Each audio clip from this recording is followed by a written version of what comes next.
Welcome, everybody. It's good to have you here. We are continuing our Salt and Light education series. We've looked at Salt and Light in the workforce. We've looked at Salt and Light in the arts.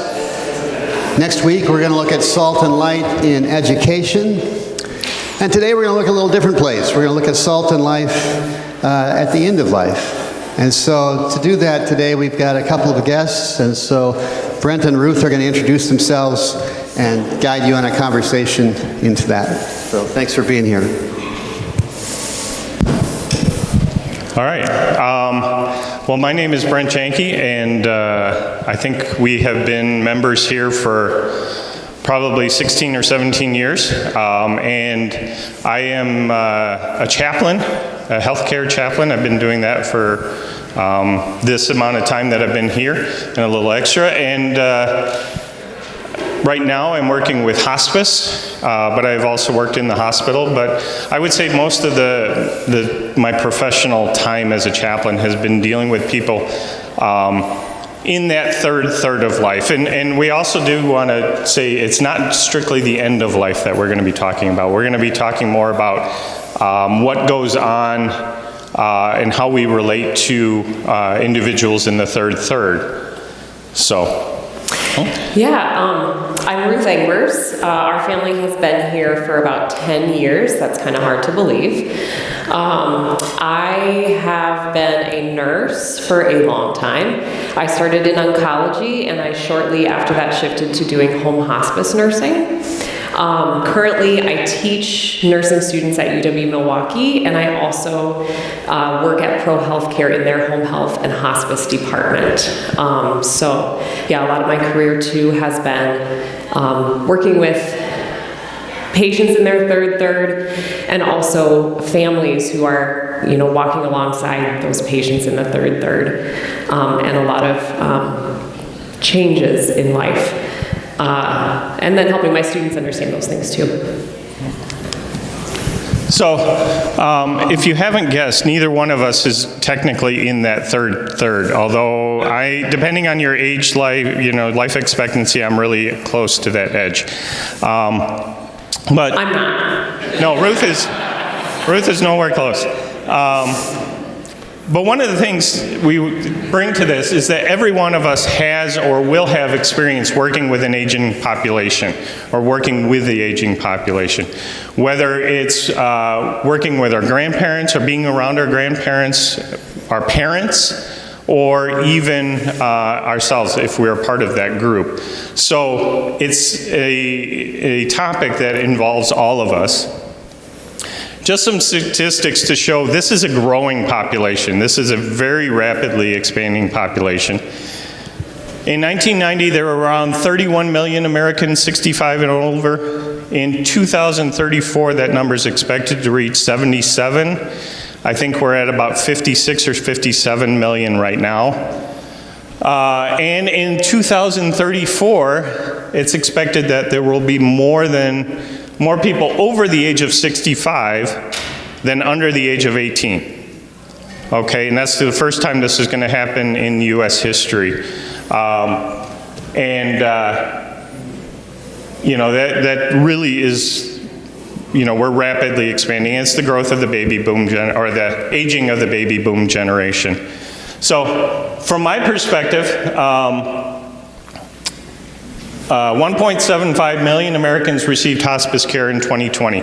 Most hospice care, about 90%, is funded by Medicare. Okay, so to have Medicare, you're generally in that third population. So, and the growth of hospice, 1.55 million in 2018. It's a rapidly growing Medicare benefit.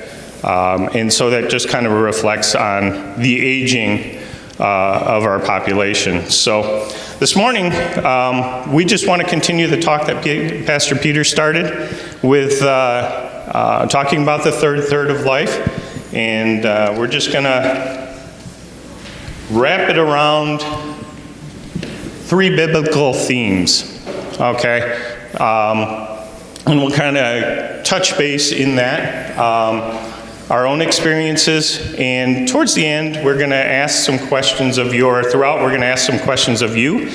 And if you want to, that'll be our pass the mic time. If you want to reflect on your own experience, if you're in that third, or have questions of others in that group, that's our time to do that. So, but our three themes are: aging is honorable, and we should respect our elders. Aging is a time of testing, and aging brings us closer to our ultimate reward. Let's see. Yeah, this is working. So some of the biblical verses. My favorite verse: gray hair is a crown of splendor. Anybody else really like that verse? Yeah. Gray hair is a crown of splendor. It's attained by a righteous life.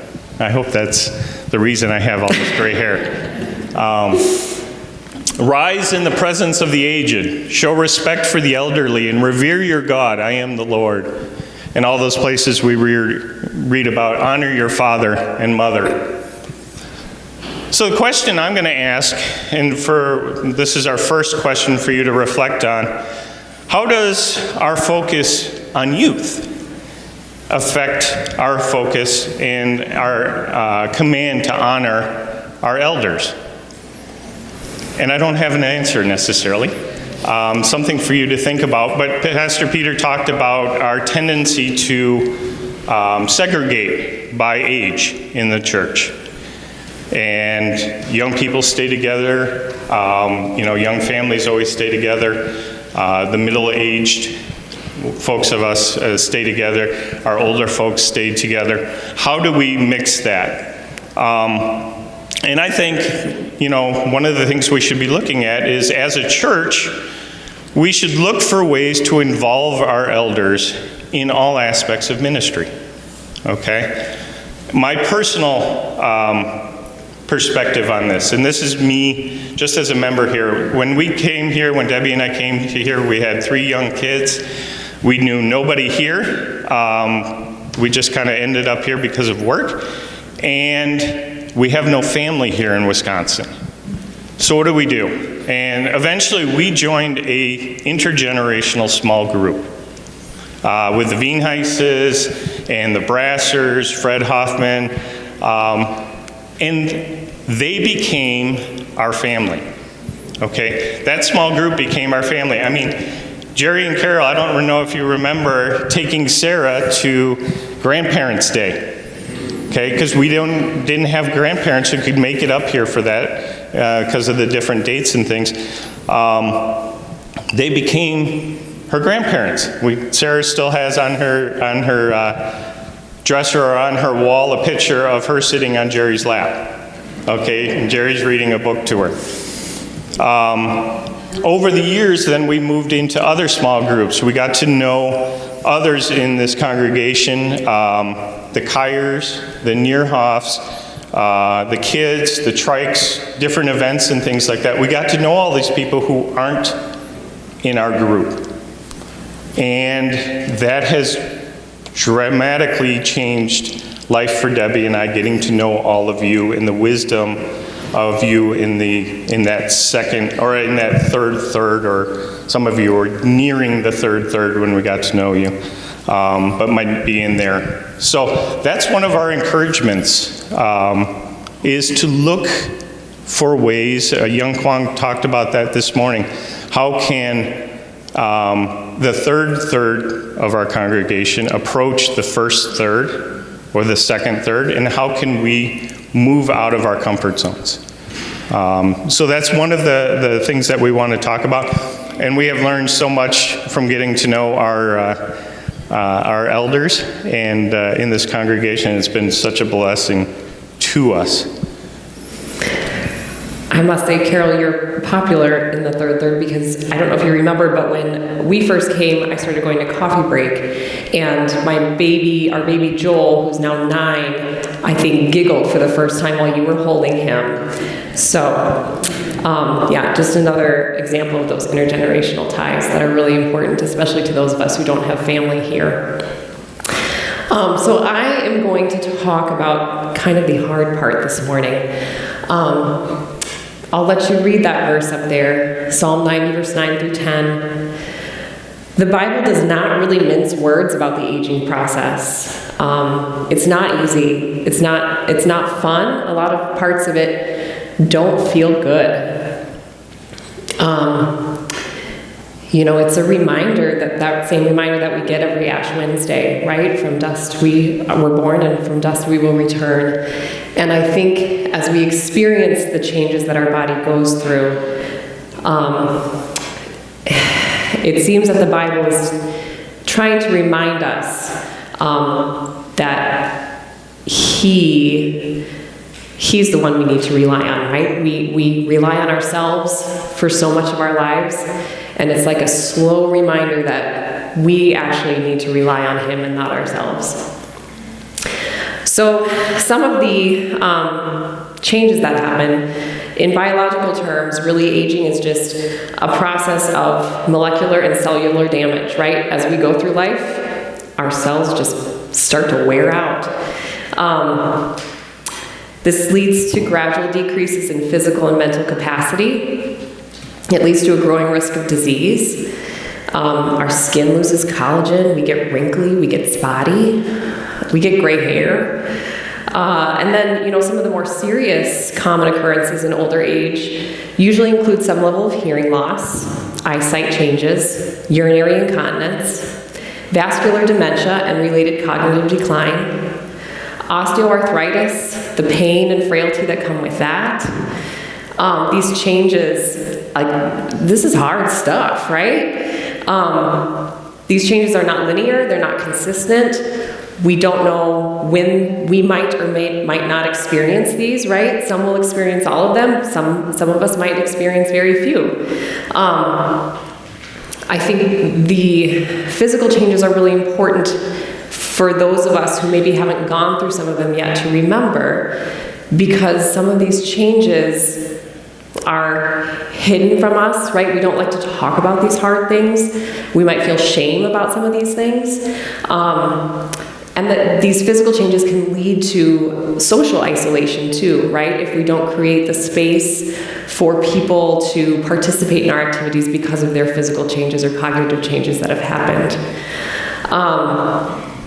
And then, along with that, beyond biological changes, aging is often associated with other life transitions, right? So retirements, these can be celebrations, but at the same time, they're losses of identity, right? They're the people that we once were shifts, right?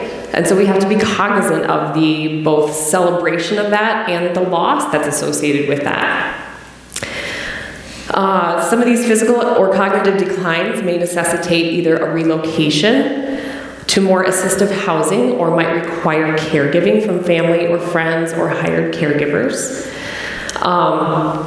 Some of us lose our ability to drive, right? These are really significant changes that many members of our congregation are going through, or members of their family are going through, right? It's also hard to be a child of someone who is going through some of these changes. It's a lot of responsibility that's put on you, a lot of decisions that you need to make, and a lot of determining how we balance safety and freedom to promote the flourishing of our aged, right? You want to offer as much independence as possible, but you also want to make sure that with these cognitive and physical changes that loved one is safe. And those are really, really hard decisions to make and hard changes to go through. An obvious other part of living longer is that you will end up experiencing the losses of friends and significant others. And this is another identity shift, right? Again, the Bible doesn't mince words. Ecclesiastes, I think it's Ecclesiastes 7 verses 1 through 12, or it might be 12 verses 1 through 7, is a very intense allegorical description of the aging process. And again, I hope it's something that we can be very aware of these changes and let them be something that makes us shift our identity to Christ instead of our own power and our own abilities. So just some questions. Do you want to say anything? No, Mike, go ahead. If I can make this work. There we go. Just some questions for us to reflect on. How can we be salt and light in this really difficult process? I think one of the first questions that came to my mind is, how do our individual responses to the aging process affect society's view of the aged, right? So, do my own personal feelings about my wrinkles have any impact on how society views the aged? I don't know that they do, but I think it's important for us to just reflect on our own attitudes and thoughts, whether conscious or subconscious, and how that does impact the overall society's view of the elderly. Another question to reflect on, do we as a congregation plan our activities in a way that someone with mobility limitations can easily participate? It seems to me like we do a decent job of that, but sometimes it's hard for us to empathize with these physical changes or cognitive changes if we haven't experienced them ourselves, right? So for example, I'm speaking this morning and I had to come up 2 stairs to get here. I didn't really think about that, but for some people, 2 stairs might be a significant amount of pain. And so it's just important for us to try to reflect and be purposeful and mindful as we're making plans to have these intergenerational things together. And then, do we as individuals and as a church body make sure that we know about the aged and their caregivers that might be needing respite or community?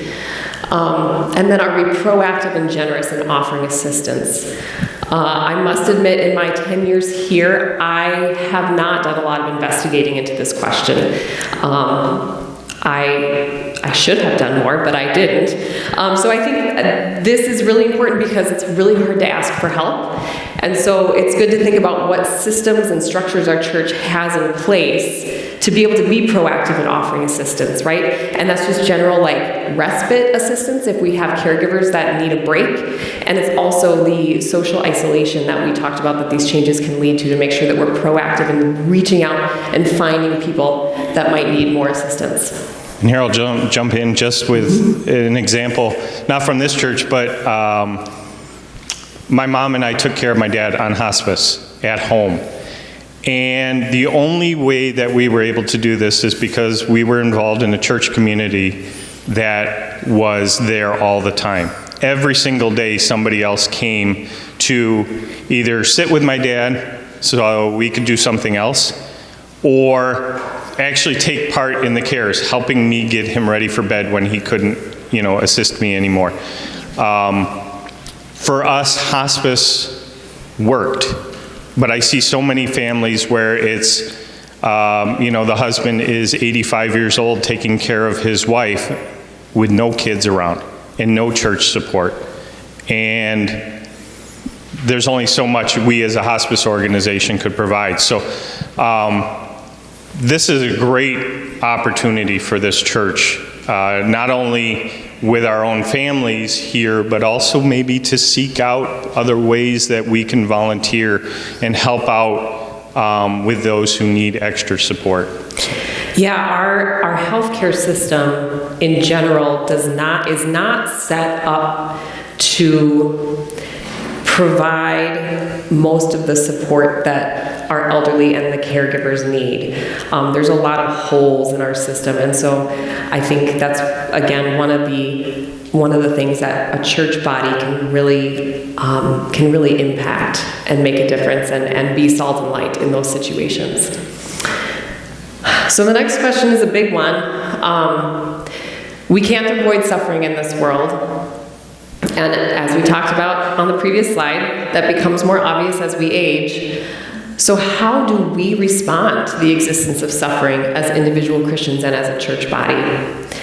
And I mean, this is a question that theologians and philosophers have been trying to figure out for all of existence. So I'm not going to propose an answer, but I think one of the things that we as hospice clinicians do is we do try to palliate those physical symptoms as much as we can, the physical suffering.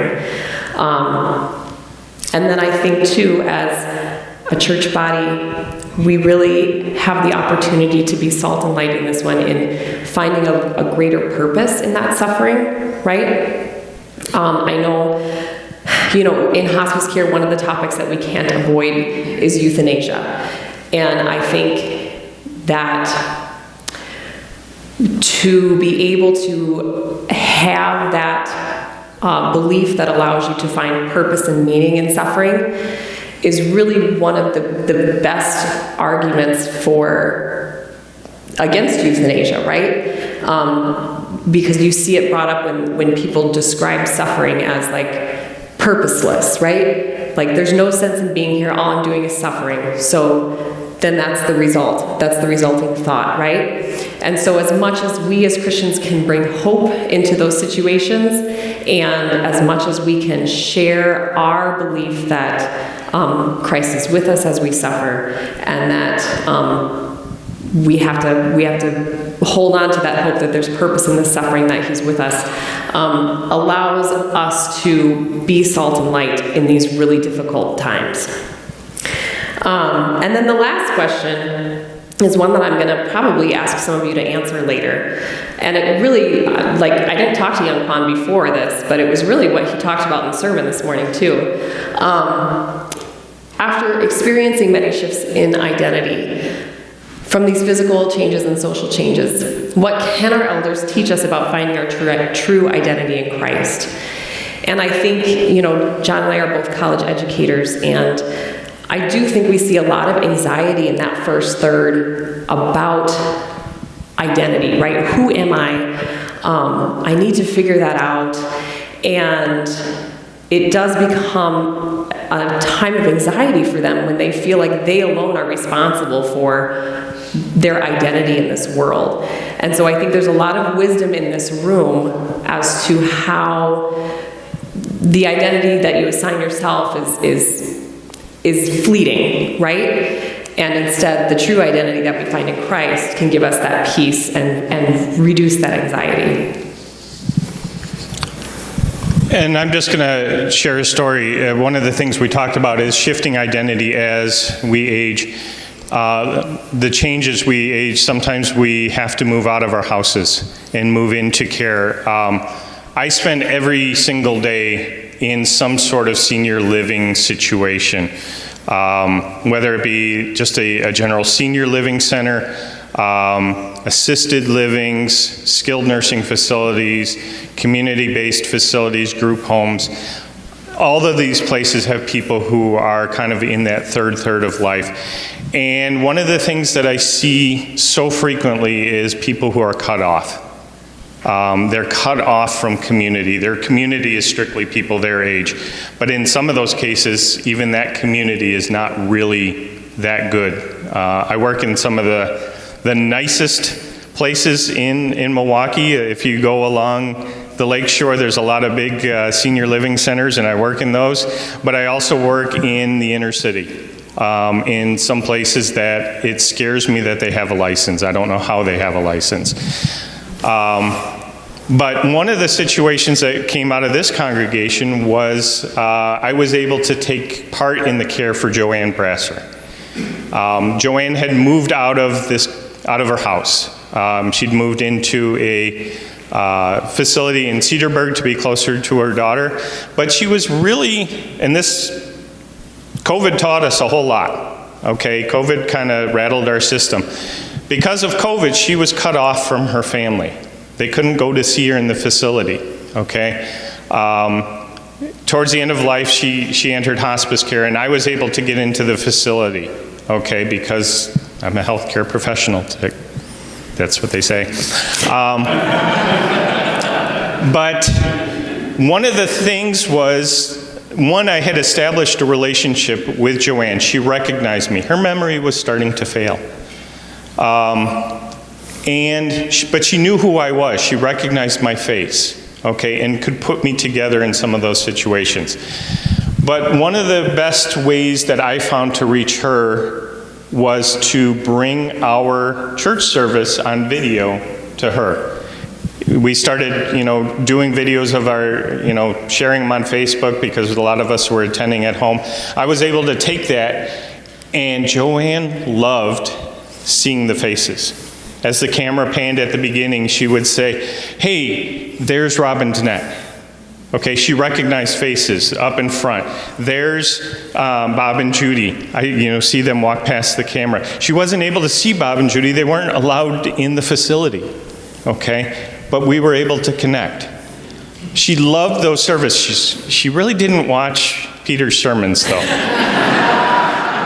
Once we got through about 15 or 20 minutes of watching this video, she would start to get tired, okay? So it wasn't necessarily Peter's sermon that made her tired. She was getting tired on her own.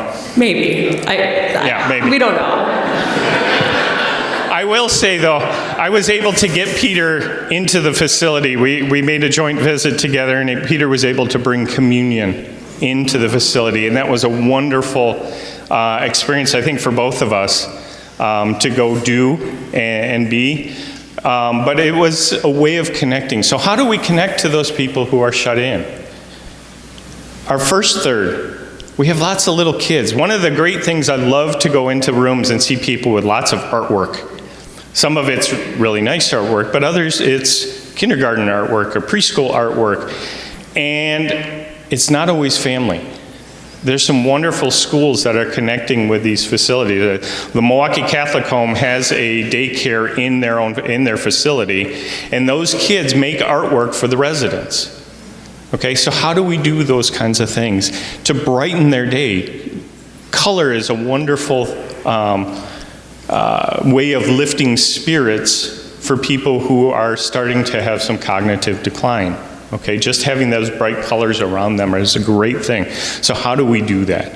Yeah, and I think shifting it outside of just like the family unit too, right, is a really important piece of that, because there are many families that aren't living near each other, or people that don't have a lot of family, or that don't talk to their family, right? There's, as we help families work through some of these big changes, like we find out a lot of nitty-gritty about families that we don't necessarily want to be involved in, but we have to be.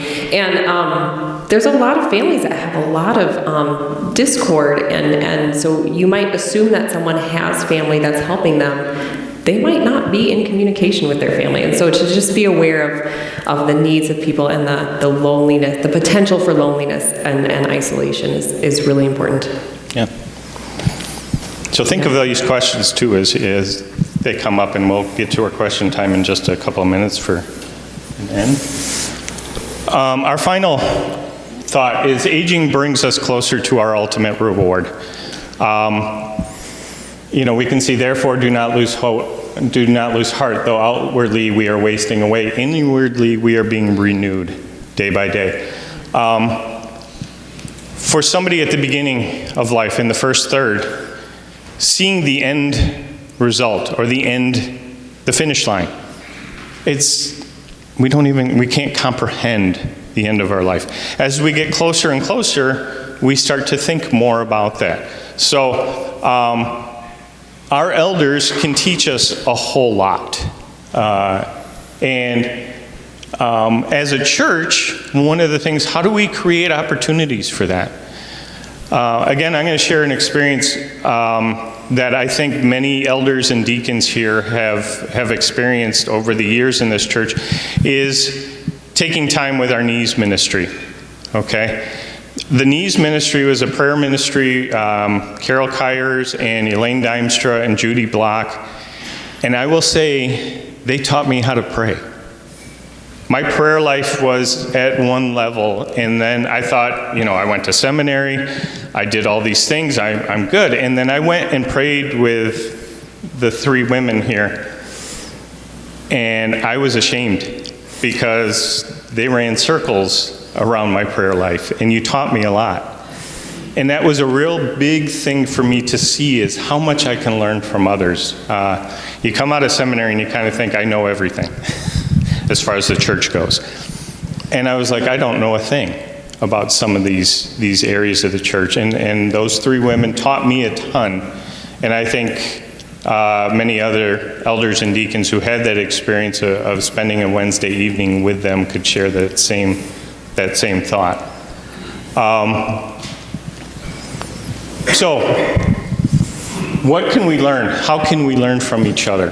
And one of the things we talked about is how do we mix? So, I don't know if you want to add this or if this is a time we want to kind of open up into answering some of those questions. Or asking others. Yeah, if you have other questions. I mean, we didn't talk a ton about the end of life, but if you have questions about that, I think even, Pastor Peter, you had a great, the things we don't always want to talk about last week in talking about funerals. Again, I can say as a thing, my dad planned his entire funeral, every step, including contacting every single person who was going to be involved in that service, and it was a doozy. He had three sermons, 3 messages, okay? But he had talked to everybody in advance, and that was the greatest gift our family ever received. Okay, we didn't plan a thing, other than my brother did the gravesite. But what a gift. If you have questions about how to start that conversation, talk to me. That's one of the things I do with people is, okay, we've got to talk about funerals, okay? And sometimes it's that blunt, it works. Yeah, the nurse in me will speak up on that a little bit too. Prior to the funeral, there is, an end-of-life process that you go through, and advance directives and things like that are another matter that matters that you should talk about with your family too. Healthcare power of attorney. These are hard topics, but they're really, really important. You never know when you're going to need that. So the earlier you have those conversations, the better. And a lot of people think that the paper document is the most important piece of it. And as a nurse who's been through a lot of situations with families at the end of life, I will say the conversations that you have with your family as you are creating those documents are actually far more important than the documents themselves. So those are good things to keep in mind too. Yeah. But I will jump in and say the paper document in the state of Wisconsin is absolutely necessary. Yes. The state of Wisconsin has no next of kin law to say who can make decisions on your behalf if you're not able to. Other states have said, that it goes to the wife, it goes to the children. Wisconsin doesn't have that. So in the absence of that document, if you're in the hospital, then it goes to the hospital's ethics committee in most cases. If you don't have a healthcare power of attorney, get it done. Make it's one. very easy. The forms are online. If you need help, I'll be happy to help. They just need to be, it's an easy form to fill out. Who do you want to make decisions on your behalf? If you can't, it just needs to be witnessed by 2 people who aren't named in the document. So family members, other family members I think are available, but people here in this church, in the past we've had some of the members of the church sign our documents. The Montes have signed numerous documents for us over the years through small groups. And get it done if you don't have it done. I can't say that enough because I've been in way too many cases where that doesn't exist and we don't know what to do. And oftentimes it ends up in the courts. So it's unfortunate. But. So any questions? So I guess Mark's going to bring a mic over just so we can get it on the recording. There. my question would be for the 3rd generation. We're in a small group, which is mostly the 2nd generation, and sometimes we look for service projects, and we've sent cards to people and such, but if there's things that you guys could think of that would be good ways to get our small group with children and 2nd generation is more connected with the 3rd generation. Might be just something to think on, but. If anybody has a project for them to do, raise your hand. No.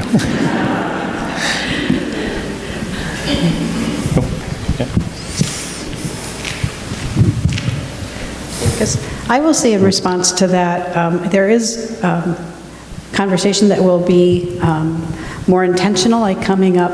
We have a pastoral care committee who does a lot of work with those who are not in life groups. It tends to be a fair number of elderly or people who have disabilities are not able to join in the life of the church. And I think there's going to be conversations and plans to expand some, maybe of that pastoral care committee to have more volunteers who are willing to do visits on occasion, just a little more structure around that, and reaching out to the congregation and encouraging people to do this very thing. And I say being more intentional about it. I know people are busy, and there's oftentimes reluctance when you have little kids, but if everybody in the congregation, this is you talked about members of the family. We are a family. The church is a family.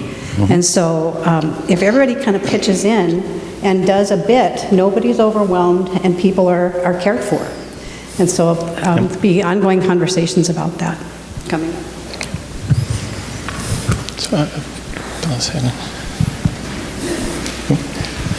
Mark's getting his workout this morning. Thank you. This is kind of in response to Nicole. As you can see, I'm one of these with that godly crown. And anyway, somewhere I taught Little Lambs for a number of years and had her son. And her son and I have the same birthdays. So ever since then, we've been to their house for a birthday dinner. You know, what a blessing for that second generation to bless us. And every Sunday, my little birthday buddy, today I was, 8 or 9 rows behind him, he finds me during the greeting, and just to encourage that second generation to keep up those types of things. It just makes me feel young if I could go spend a birthday celebrating with a young family. So thanks. And thanks to this church for encouraging that.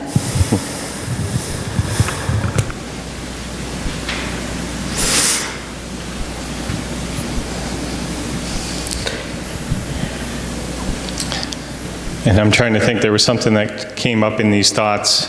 Oh, go ahead. Somebody has a, Milt has it. Yeah, I'm going to talk about 3 generations, actually. I saw my wife, whose mother became a widow when she was 65, lived to be 107, and almost every week, Carol drove up to Sheboygan and visited her mother for a full day in over 40 years. Amazing. And now I see the same thing happening for us in our age bracket. When the telephone rings and one of our 3 daughters or our son calls Carol almost on a weekly basis, the joy that she has seeing that kind of a continuing something where she had been involved with that for over 40 years when her mother. So, unbelievable. Yeah, I think the social connections, there's such a deeply felt human need, and so yeah, I think as our church looks for more ways to foster those intergenerational connections, I think it would be great for all generations. And especially, I think, post-COVID, I feel like in that first third, we do see a lot of uncertainty as to how to reach out and make those social connections. And perhaps that's something that us in the second and third can then do a little bit of teaching about, right? Like, we can be the first to reach out if that first third is feeling anxious about it, and kind of show them the way. I was going to just ask that question about, I think there are fears and anxieties about approaching someone. If there's elderly or there's physical disease processes going on, how do people break through that barrier? And then once you're there, there was a question about how are we present with people who are suffering? How are we present with people who are suffering? And how do people who are elderly or disabled, how do they ask for help? It's very hard to ask for help in our culture. Yeah, I think that that's one of my my thoughts on how, if our church could have a good system, a good structure where it's known that someone needs help, and then we can just, kind of partner someone with that need, right? Where it's less of I feel pressure to ask for help, and like, I would like to help, but I don't know how, right? Where we just kind of bridge that gap. And I will say, I have done a lot of research on how to address suffering, and the answer is really easy, but it's also really hard, and it's just to be with them, to be present, yeah. And I think, yeah, you can speak on that too. It is hard, but that is the answer. Mm-hmm. And I think, I have a presentation that I do within a hospice and other organizations. What does a chaplain do? And I break it down into 4 things: presence, connection, and support and meaning. Presence is being the primary. It's just being there. How do we address suffering is to be present. I think that's the number one thing.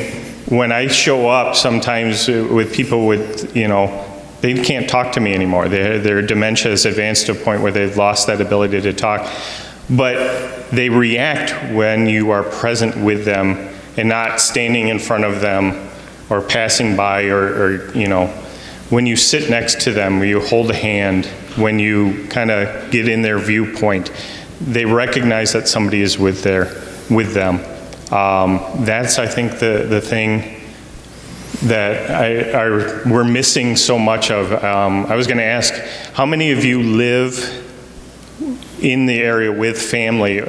We don't live, we have no family in the area. My mom lives in Michigan now. That's the closest family I have. My sister lives in Michigan. But how many of us as adults, where our kids live around us anymore? They move away. Or as kids, we live in a place where we have no family. Our family we've moved away. How do we connect together? And one of the things Ruth and I talked about was aimed at the church leadership is how do we create structures? Instead of moving this to, well, there's a situation here and there's a situation there and we're kind of filling in gaps, is how do we create a structure in this church to integrate these groups and integrate the needs across? Because we've always found, if there's a structure, things work. But if it's, Joanne moved away, who does this, or who does this? And we're always who knows that person? Yeah. Who knows that? Because there's a lot of people that might not know as many people in this church, right? Our church has grown a lot in the last few years, and I look around and I feel like I don't know half of the people sitting in the pews sometimes. And so how would I be able to know of someone's need when I don't know the person yet? But I'd be happy to fill that need. It's just I need that bridge, mm-hmm. right?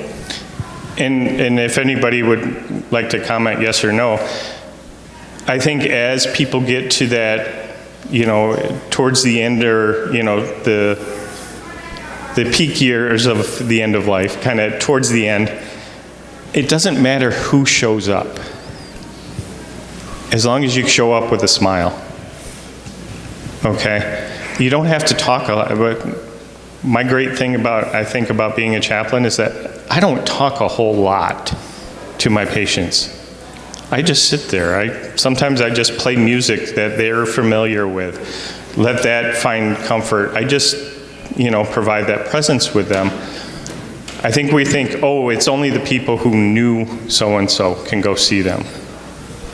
If you show up with a smile and a willingness to just sit, you don't have to talk a lot, or just, simple questions. What did you like to do in life? One of the things I do at the end of life constantly, I'm meeting people for the first time.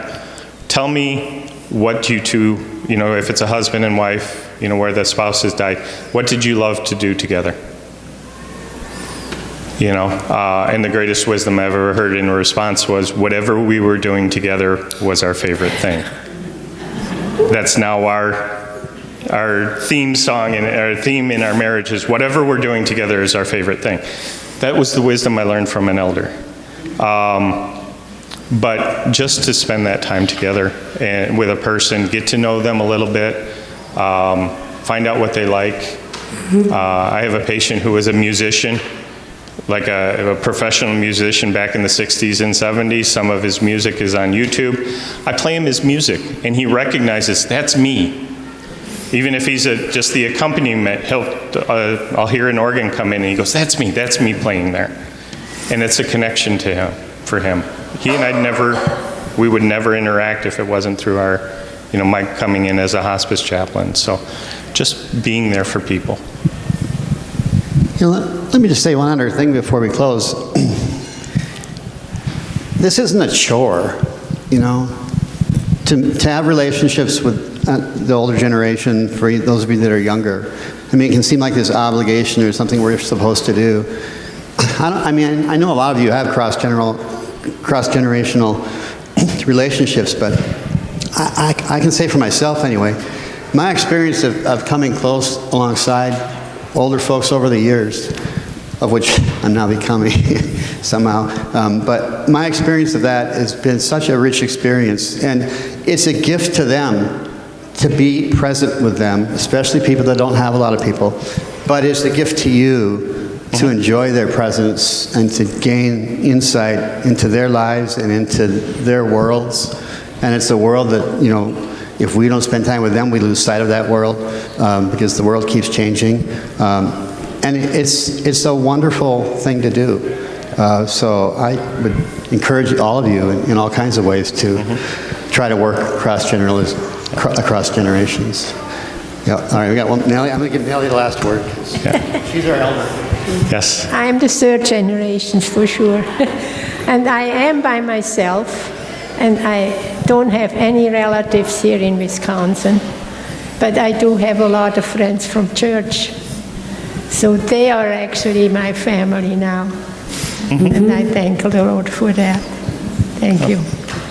Amen. And that's a perfect way for us to finish. Just recognizing time. If you have kids in Sunday school, they're probably running around. If you want to keep talking with us, that's fine. Well, thank you, folks. Next week we'll have another class on education, Salt and Light education. Have a good week, you guys. Thanks.